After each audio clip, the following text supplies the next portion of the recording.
Good morning, dear students. How are you? How are you with your families in your homes? I hope you and your families are very, very well. Okay, this week we are going to begin to read the first book of the year, The Canterville Ghost, by the author Oscar Wilde. In this lesson, the objective is the following: to demonstrate comprehension of written and oral texts.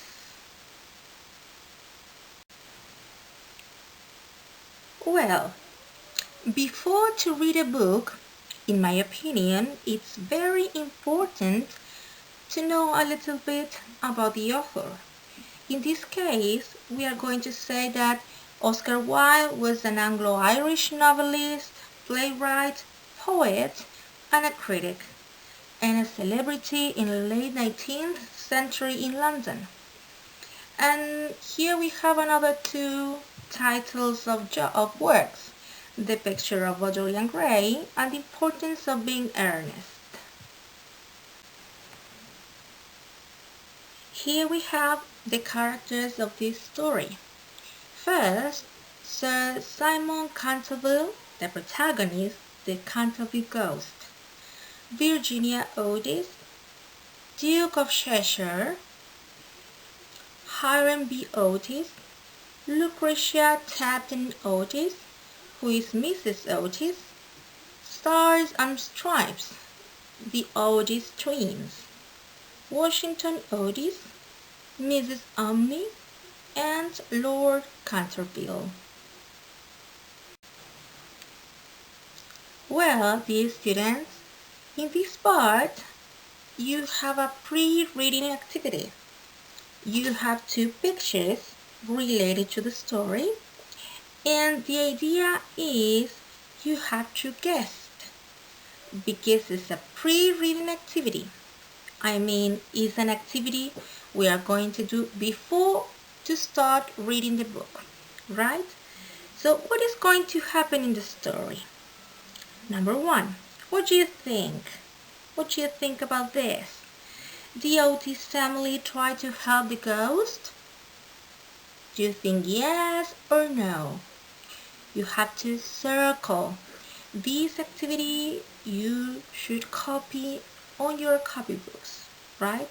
Number two, the Otis family take the ghost to America? Yes, no. Circle the correct answer.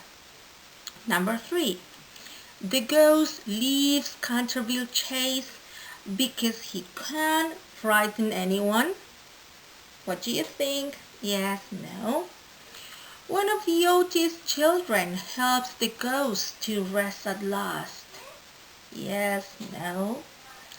The ghost takes one of the children away from Canterville Chase. Right. You have to answer yes or no. In this part, we are not sure what of those sentences are correct or incorrect. You have to guess. Okay, before to read the story, it's important to pay attention to the following vocabulary. Okay, we have three different groups of words. The first group is adjective, second verbs, and the third nouns. Do you remember, students, what are adjectives? Words, yes, words to describe people, right? Intelligent, tall, clever, okay? And in this story, in this book, we have the word good looking. Repeat after me, good looking. According to the context, it's having a pleasing or attractive appearance. In Spanish, guapo, yes. The other adjective we have is frightened. It is, as you can see in the translation, asustar or asustado. Yes. Also we have verbs. Do you remember what is a verb? action. Yes, the action, the story. So there we have two verbs. Fainted, which is feeling weak and dizzy and close to losing consciousness. Desmayó. Yes, that verb is in Spanish. Faint, infinitive, fainted, in Spanish, in past. All right, repeat after me. Fainted. The other verb, shaking. Shaking, repeat after me. Shaking. Shaking, yes, shake, to shake. Vibrate, especially as a result of blow or shock. Temblando. And we have the third group, which is nouns. Do you remember what is a noun? Yes, names, people, animals, or things. In this case, we have ghost. Yes, like the title of the story, the Canterville Ghost. Yes, phantasma. Chains. Chains are a series of linked metal rings used for fastening or securing something or for pulling loads, okay? Cadenas, yes, repeat after me. Chains and ghost. Yep, in this part we have to continue with vocabulary, the group of nouns. We have the word tricks, repeat after me, tricks. Yes, trucos. You probably already know these words, alright? Skeleton, very similar, very simple, like in Spanish, skeleton. Esqueleto, yes, a rigid, supportive, or protective framework, yes. We have to continue with the word fields. Fields, yes, that word is in plural, okay? Field, singular, fields, plural. Open land area free of woods and buildings. Yes, there we have campus. And the word bloodstained. Bloodstain. Yes, it's compounded by the word blood, which is sangre. Yes, and is a discoloration caused by blood.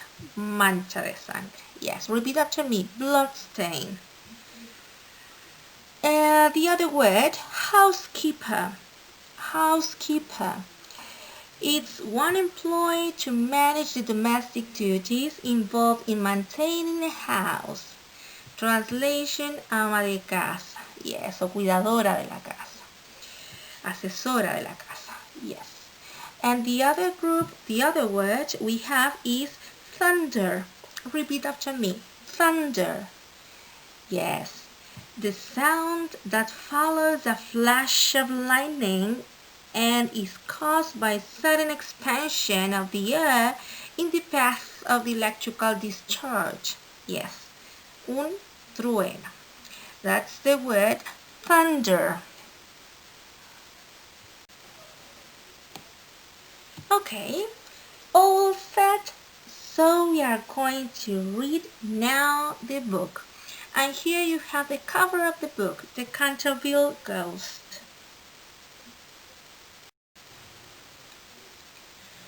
The Canterville Ghost.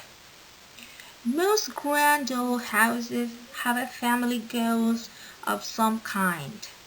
Sometimes it is a quiet and kindly ghost, and sometimes it is a noisy one, always banging doors and crashing about in chains. The ghost at Canterville Chase is one of the noisy kind, and the family can't get any sleep at night.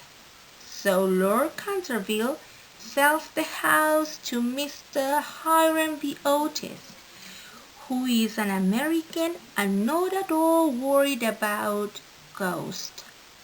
In fact, Mr. and Mrs. Otis and their children, Washington, Pretty Virginia, and the twins, two noisy little boys, are very happy to live in a house with a ghost. So in this paragraph, we have a family who likes the ghost, right? Let's continue reading. But the ghost is not happy. His job is to frighten people, and the Otis family aren't frightened by any of his best tricks. Their hair doesn't turn white, they don't run away in terror, they don't faint, they don't even scream. And the Otis twins know more tricks than the poor ghost will ever know. This is the introduction of the story, right? Yeah, let's begin the story. The Otis family comes to Canterville. When Hiram B. Otis, the American businessman, bought a house called Canterville Chase, people told him that he was doing a very dangerous thing. Everybody knew that there was a ghost in the house. Lord Canterville himself told Mr. Otis all about it. Well, in this paragraph we have that Canterville Chase is the house, the name of the house, alright? We don't like to live in the house ourselves, he said. Too many of my family have seen the ghost. My wife's grandmother, the Duchess of Bolton, is one of them. One night, while she was dressing for dinner, two skeleton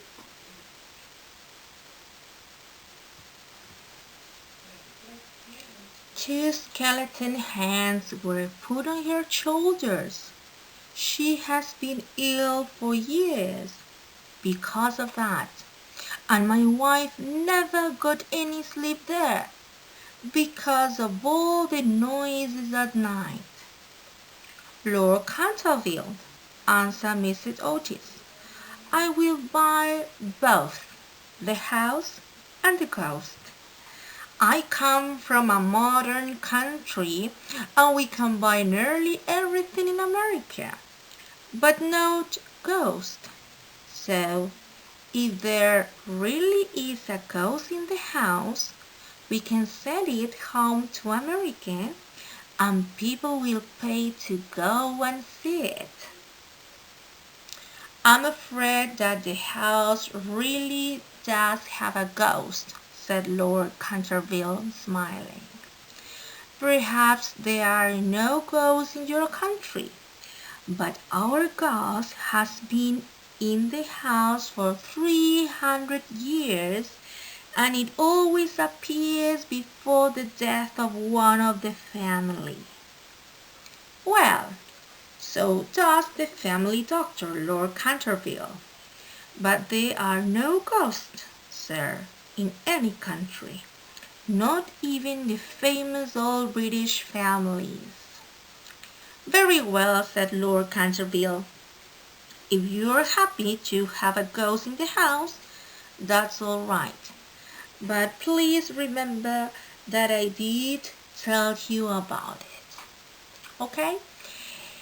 So in this part we have Lord Canterville told Mr. Otis the house has a ghost, but he doesn't care about it, okay? He wants to buy the house and the ghost. Let's continue. And so Mr. Hiram B. Otis bought the house, and a few weeks later he and his family went down to Canterville Chase on the train. Mrs. Otis was a very beautiful woman and looked just as an English woman. American people are really no different from English people, but they do, of course, speak a different language. Her eldest son, Washington, was a good-looking young man with a wonderful smile, who was famous at all the London parties for his fine dancing. Miss Virginia E. Otis was a sweet little girl of 15 with big blue eyes. She loved to ride horses and could ride faster than a lot of men. One day the young Duke of Cheshire saw her on horseback and immediately asked her to marry him, but his family sent him back to school next day. After Virginia came the twins, two happy, noisy little boys who were always laughing and playing tricks. It was a lovely July evening when the family got off the train. The fields and trees looked beautiful in the golden sunshine. The birds were singing sweetly and the sky was a bright blue. But when they arrived at Canterville Chase, storm clouds suddenly appeared in the sky. Then 10 or 12 large blackbirds flew down over their heads and big drops of rain began to fall. An old woman in a black dress was standing in the doorway of the house, waiting to meet them. This was Mrs. Omni, the housekeeper. Do you remember what is a housekeeper? Yes, it's like ama de casa o la ama de llaves, Mrs. Omni. Welcome to Canterville Chase, she said. They followed her into the library, a long dark room with a high window at one end. Here tea was ready for them, so they took off their coats and sat down. So here we have the Otis family arrived to the new house. Suddenly, Mrs. Otis saw a dark red stain on the floor near the fireplace. "Is that stain on the floor there?" she asked.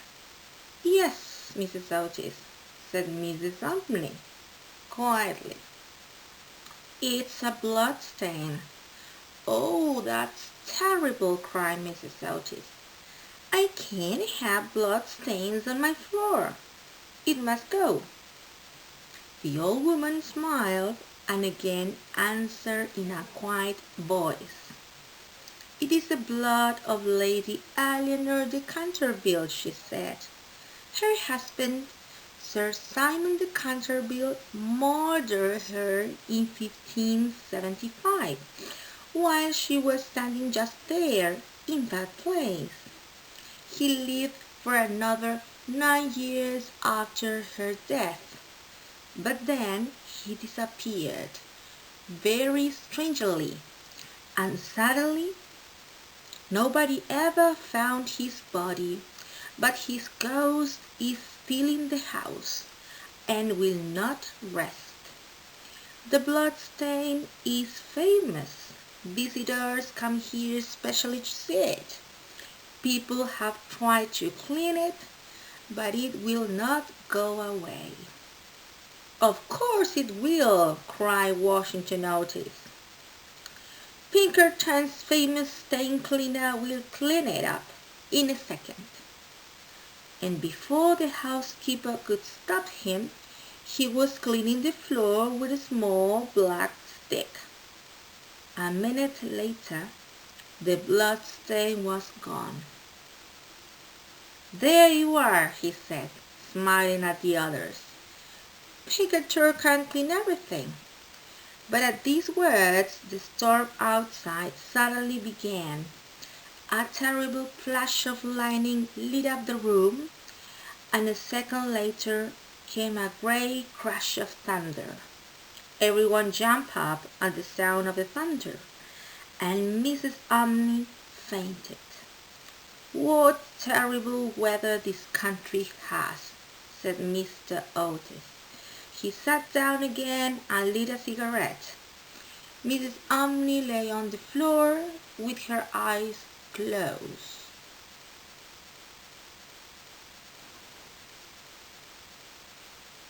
Mrs. Otis looked at her.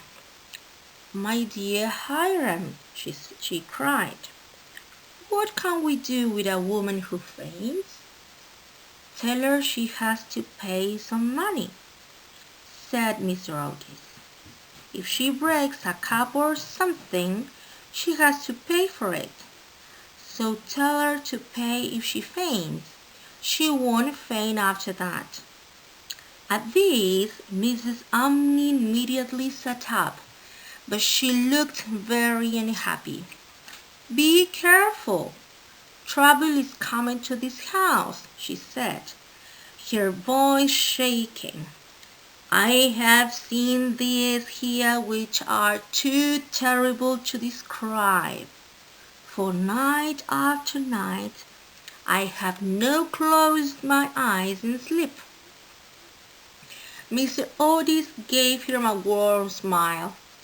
"My wife and I are not afraid of ghosts, Mrs. Umney." The old housekeeper got shakily to her feet. "You Americans are so strong," she said, "and so kind.